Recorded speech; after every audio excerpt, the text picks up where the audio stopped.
How's it going, guys? This is Ray from Infinity Personal Training. Today I'm shooting a video on how to stick with it or how to actually stay committed to your goals throughout the year. So it's 2017, we're in late February. I'm sure everyone knows most people have set New Year's resolutions in January. And by this time, this is kind of where people either start gaining momentum or falling off. So just wanted to talk about a few key things that I think help people stay consistent. So first things first, so as far as goals are concerned, most people, as far as we see here, usually come in and they'll set kind of a general goal, or they're like, yeah, I want to lose weight. All right, first of all, 9 times out of 10 is not exciting enough. So if somebody just comes in and says, I just want to lose 5 pounds, right?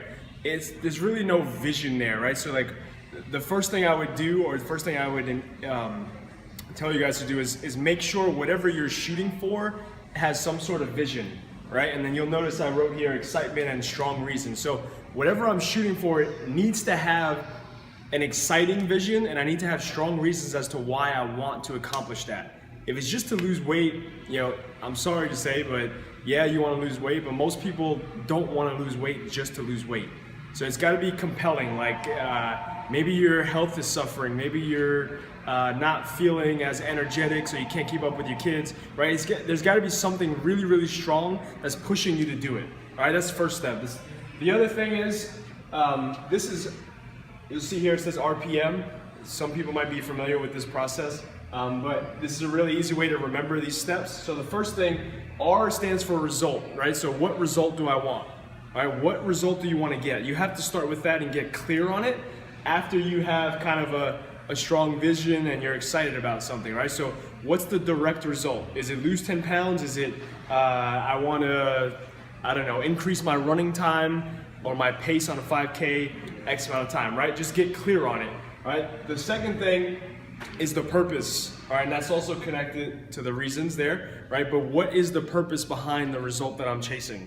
All right, because if the purpose isn't strong enough, like I said, 9 times out of 10, you're just gonna give up on it, or you're gonna find reasons as to why it's not important to you.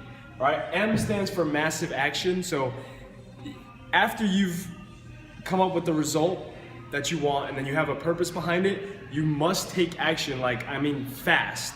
This is where most people fail. Most people, they'll sit down, they come up with this nice flowery plan for what the hell they want to accomplish. It's like, oh yeah, I want to do this, this, and that. And here's the purpose behind it, right? And then it just sits there. Or, you know what? Most people don't even write it down. So I encourage you, once you have something, once you're clear on something, do something. I don't care if it's like the smallest, simplest thing, like calling the gym if you're not a client here, or doing your first workout immediately.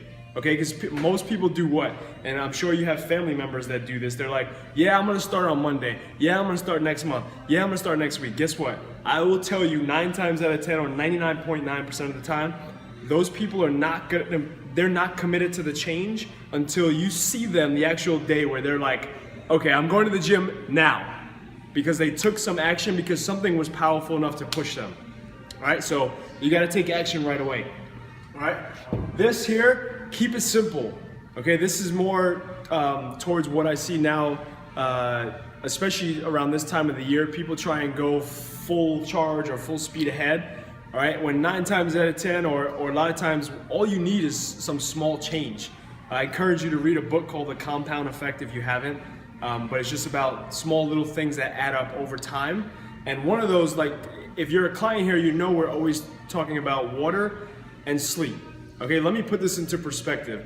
If you're brand new to working out, and let's say you go full speed ahead and you want to work out 4 or 5 days a week, right? And then we want to change the diet, and you're like, yeah, I need a meal plan, I need all this stuff, right? You're trying to make 10 different changes at once. Okay, the odds of you accomplishing all that and sticking with it throughout the whole year are probably like, I don't know, 5-10% if I had to guess.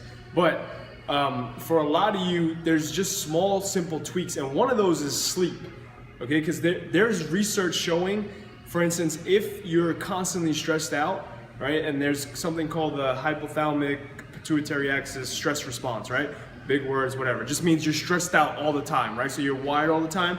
Research shows you can't lose weight, independent of diet and exercise. Okay, so it's something so minuscule, and we tell people this here at our facility. Like, if you're not getting 7 to 9 hours of, or even 6 to 9 hours of quality sleep, you can't lose weight. So why are we focusing on all this stuff? It's not, you know, I need to change my diet and get this fancy meal plan, or I need some fancy shake weights on TV because that's the answer, right? It's like, it's little simple things consistently over time.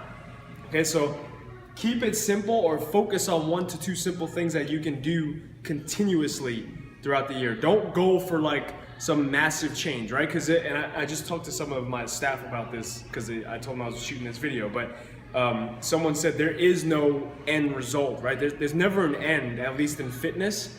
So you have to plan to be not perfect, but consistent, right? So just do small things consistently well. For some of you, that might just mean drinking 90 ounces of water. Like, that's the goal. For other people, it's showing up to workouts 3 times a week, right? But like I said, like, one of the biggest ones in our facility, I'll say, is the sleep issue. So it might be workout 3 times a week and make sure I get sleep consistently, because you're gonna feel better, which will again lead to other things and have a compound effect over time. All right. And then last but not least, just know when to change, all right, and review your goals consistently. So what I mean by that is, if you've set goals for this year, or even for the next 90 days, etc., right? You've broken them up, you gotta have them in front of you all the time, okay? Because this is another common mistake that people make. They say these things, or they tell people, right, but they never write them down. If they're not in front of your face, you're not committed to them. All right, so you have to write it down, and then you have to be able to know when to change or review your progress. So if it's 4 weeks down the line and you're not making any progress, period, it's time for a change. So whether that means you instinctively change something yourself, or you ask for help, right? Hey, I'm not getting the result that I want, right? Somebody to hold you accountable, somebody to maybe show you what you're not doing right? Either way, it's just knowing it's time to shift, right? Because what got you here is not going to continue to get you there for the rest of your life. Everyone needs to make changes as they progress. All right. Those are the simplest. That's the stuff I wanted to review today. Hope that helped. If you have any questions, just post them below. Otherwise, have a good day.